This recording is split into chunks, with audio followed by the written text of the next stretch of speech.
Hey guys, so I just figured I'd give my thoughts on the title update, Talisman update 1.021, whatever people are calling it. And the TLTRs, I think the update's very good. I like everything about it. I like the weapon changes, or at least for the weapons I've been playing, which is dual blade, sword, and shield. I like the 9-star monsters. I like their difficulty. And I also like the RNG talisman system. I think it's really good. So the first thing we can talk about is the monsters. So I actually really like this lineup for the 9-star monsters, and you can kind of split them into two different tiers. You have a weaker tier and you have a higher tier. So the weaker tier I feel would be Arkveld, Raydal, New Udra, Uthduna, so basically the apexes of the regions. Oh, you could probably also throw in Jindahad there. Jindahad I feel is kind of in the middle. And then you have the higher tier, which is Gormagala, Mizu, Laggy, and Sregios. And I've noticed for the higher tier monsters, they give more talisman reward drops, almost double sometimes. Like Raydal, if you just fight like a Raydal 9-star quest, it'll only give like 5 talismans, whereas if you fight Gormagala, it'll be like a 2-1-2-2, so almost 9 to 10 talismans, which is almost double. So I think that's a pretty cool incentive. And then of course you're gonna get even more rewards based on modifiers and multi-monster hunts for the 9-star quests that you actually do. So overall, very good. And I like it because if you really don't like fighting Gore, which is I feel one of the harder monsters right now, or Laggy, you can just fight Raydal and still get some rewards. You know, you're not going to get as much, but it's still pretty good. So I like that from a rewards perspective. For me personally, I like doing the multi-monster hunts just because I like the variety within a single hunt and the high rewards for them. So that's mostly what I've been prioritizing. And one way I've been doing it was I just don't like the resting at the tent just to try and refresh the monsters in the world to try and get good investigations. Yeah, I got a few, but that takes too long. So I actually been playing multiplayer.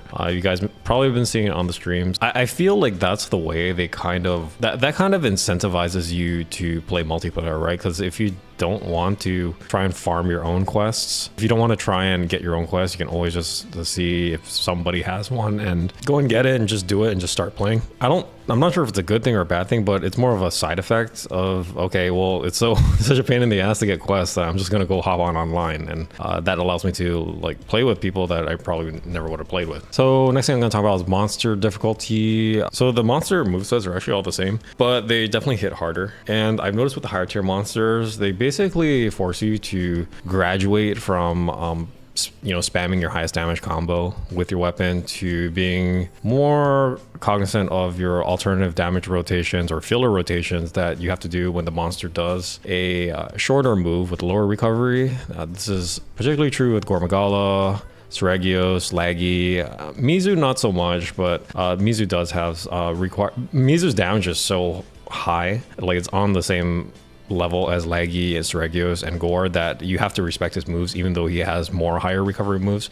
So I would say Mizu is probably the weakest of the higher tier monsters, but Mizu's still pretty strong. Anyways, so you have to be more disciplined with Gore, Laggy, Sregios because shorter punish windows and higher damage basically. Like all the monsters here have higher damage, but you have the higher damage with the higher tier 9-star monsters and they're enraged. I think there are some moves that can actually one-shot you, like at least I've been one-shotted a couple times by Laggy's super double charge attack. Sregios I don't think can one-shot you at full health, but he can pretty much drain you to 1 health with the double aerial horizontal tail swipe. I'm not sure if his super slam attack can one-shot you.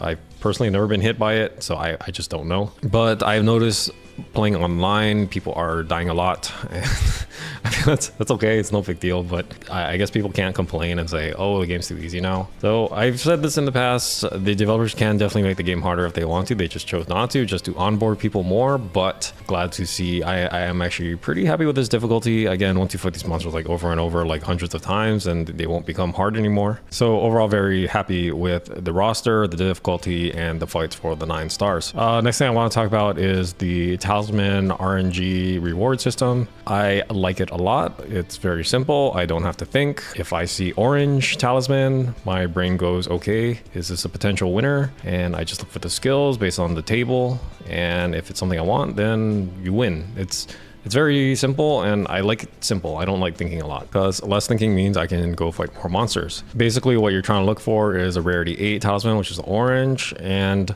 those will always have at least one weapon decoration slot. Here's the table that's been floating around on the Reddit. It's pretty easy to read. With these rarity 8 talismans, or the orange ones, you will always get a 1 weapon deco level 1, and you have a chance to also get some level 1 armor decos on the number 2 and number 3. Honestly, I don't think those that matter that much. They can make add a little bit of comfort for some builds, but the main thing is you get that guaranteed weapon deco. And basically all you're doing in a really simplistic nutshell is you're just looking for one skill on here that will replace your 3 slot on your Archean weapon, so that you can you're effectively getting 4 level 3 Archean weapon decoration skills instead of 3. So, and then on top of that, your second skill, you're looking for like a high level damage skill, which is in here. It says group 10, and those are going to be these, which are right here, which is adrenaline rush, agitator burst, convert element, elemental explosion,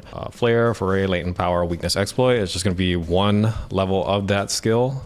So what most people are doing is for the weapon decoration, they're just throwing on critical boost level 1. They will get critical boost level 4 because they're throwing a critical boost level 3 on their weapon. And that's pretty much it. It's pretty simple. You don't need a ton of different orange talismans. Say this Mind's Eye was Master's Touch, which is something a lot of weapons use. It's very useful for a lot of weapons, so it can cover a lot of builds already. And then you just get burst, like pretty much every utilizes 1 point of burst. And then you just put crit boost over here. And it just works. You don't actually have to farm that much. And combined with the fact that you have to farm a lot just to get orange talismans, I feel it's actually pretty balanced. And I feel like the melder doesn't really spit out a bunch of rerolls, so you're gonna be farming the monsters a lot. And I think I probably did, honestly, like somewhere between maybe about 70 9-star hunts already, at least. And you know, I have a good amount of orange charms, but I definitely feel like it's gonna take me a long time to get the perfect charm, but not so much that I'm like, oh my god, it's impossible. Like, I feel if I just keep grinding it out, I'll eventually get one with Master's Touch, something with Agitator Burst perhaps is something I want, and of course I'm gonna get this weapon decoration guaranteed. So overall, very happy with this system so far. I feel like for future title updates, they're probably gonna give us a different talisman drop that has a higher chance of dropping these orange talismans. So I'm not too worried. Like, if you skip this update and you come back later, you can most likely, you know, have a speedier progression to get the talisman that you want. But honestly, rewards aside, I'm just having fun with the 9-star quests. I think they're really fun. So I'll talk about weapons a little bit. I mean, I'll just probably comment on Sword and Shield and Dual Blades, which are 2 ones that I played a lot. Sword and Shield, I don't really think there's that much changes to it. On title update 2, they decreased the motion value of counter slash, and then they just increased it. Ultimately, it doesn't matter. I just do counter slash after perfect guard. It's the best thing to do. The interesting I do want to comment on though is Dual Blades. Dual Blades is really freaking strong, man. Like, I was using DPS meters and I was doing about, I want to say 20 to 30% more damage than Sword and Shield. Now, my Dual Blades, I actually do have an orange talisman for the Dual Blades, whereas my Sword and Shield I don't. But honestly, I don't think the talisman is gonna make that much of a difference. It's just the damage output of Dual Blades is just so high. I mean, if you want to do a lot of damage and the Sword and Shield is getting a little bit too boring or too simple for you, just go to Dual Blades. Dual Blades is really strong in my opinion. I am entertaining the idea of doing DPS analysis for the moveset for Lance next. This will be the 3rd video in my series of how to play X weapon based on data. Probably Lance or Hammer, and then maybe Charge Blade later. We'll see. Anyways, I think this title update's a pretty solid W. Having a lot of fun, and that's all I have to say about that. Thanks for watching.